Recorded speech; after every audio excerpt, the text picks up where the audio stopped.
Budget की तो budget बहुत निराशाजनक रहा, इसमें कोई दो राय नहीं है। क्योंकि न नौजवानों के लिए कोई रोड मैप रोजगार का है, न हमारी पुरानी पेंशन कोई बात की गई, न 8वें वेतन आयोग कोई चर्चा हुई। साहब, वित्त मंत्री जी ने बजट भाषण में पेंशनरों का नाम तक नहीं लिया।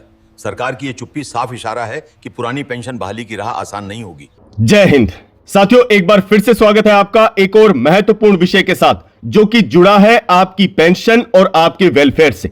आप देख रहे हैं आपका अपना यूट्यूब चैनल पेंशनर पत्रिका, आपके हक की बात विश्वास के साथ। साथियों, बजट 2026 पेश होने के बाद सरकारी कर्मचारियों और पेंशनर के बीच जो मायूसी है, उसकी वजह सिर्फ मांगों का पूरा नहीं होना नहीं है, बल्कि सरकार की चुप्पी है, जिसने अब एक डर का माहौल पैदा कर दिया है। कर्मचारी संगठन लंबे समय से पुरानी पेंशन योजना की बहाली की मांग कर रहे थे और इस दबाव के बीच सरकार ने हाल ही में एनपीएस के तहत अश्योर्ड पेंशन स्कीम के लिए कमेटी की घोषणा की थी। लेकिन बजट भाषण के दौरान वित्त मंत्री ने इस कमेटी की रिपोर्ट या अश्योर्ड पेंशन के रोड मैप पर एक शब्द भी नहीं बोला। और साथियों, यह चिंता का विषय है।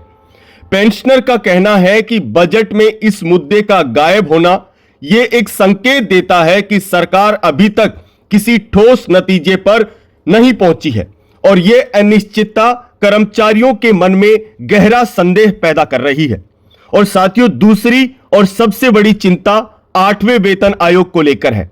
जैसा कि आप सब जानते हैं और हमने अपने वीडियो में भी बताया है कि सरकार ने 28 अक्टूबर 2025 को 8वें वेतन आयोग का गठन कर दिया था और 3 नवंबर 2025 को इसके टर्म ऑफ रेफरेंस जारी किए गए थे।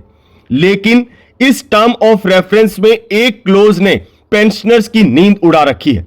इसमें स्पष्ट रूप से लिखा गया है कि unfunded pension schemes to be avoided, यानी ऐसी पेंशन योजनाओं से बचा जाए जिसके लिए फंड का पहले से प्रावधान ना हो। जानकारों का मानना है कि यह सीधा इशारा पुरानी पेंशन स्कीम के खिलाफ है। इसके अलावा टीओआर में पेंशन रिवीजन के लिए कोई विशेष निर्देश नहीं दिए गए।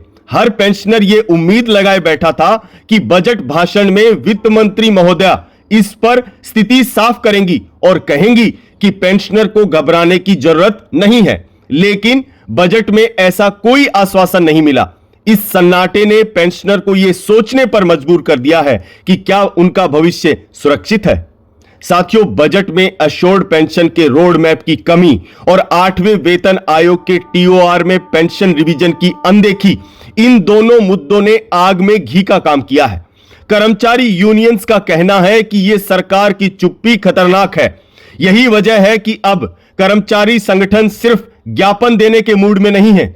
जैसा कि हमने पहले रिपोर्ट किया था, 15 फरवरी 2026 को देशव्यापी हड़ताल का ऐलान किया जा चुका है। लेकिन अब ओल्ड पेंशन स्कीम की मांग को लेकर एक निर्णायक लड़ाई का शंखनाद हो चुका है।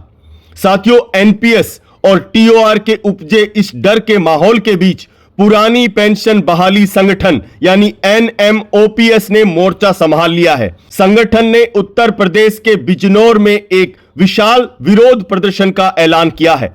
एनएमओपीएस का मानना है कि बजट की चुप्पी को तोड़ने के लिए अब सड़क पर उतरना ही एकमात्र विकल्प है। संगठन के राष्ट्रीय अध्यक्ष विजय कुमार बंधु ने बिजनौर में इस आंदोलन को दिशा देते हुए एक बड़ा नारा दिया है, बिजनौर चलो, ओल्ड पेंशन स्कीम की निर्णायक लड़ाई के लिए। उनका कहना है कि 8वें वेतन आयोग की शर्तों और बजट की अनदेखी के खिलाफ यह प्रदर्शन सरकार को यह बताने के लिए है कि पेंशनर और कर्मचारी अपने अधिकारों के साथ कोई समझौता नहीं करेंगे। साथियों, 8वें वेतन आयोग के टीओआर में अनफंडेड पेंशन वाला क्लोज और बजट में पेंशनर के लिए आश्वासन की कमी, ये वो तथ्य हैं जो 2026 में एक बड़े संघर्ष की ओर इशारा कर रहे हैं।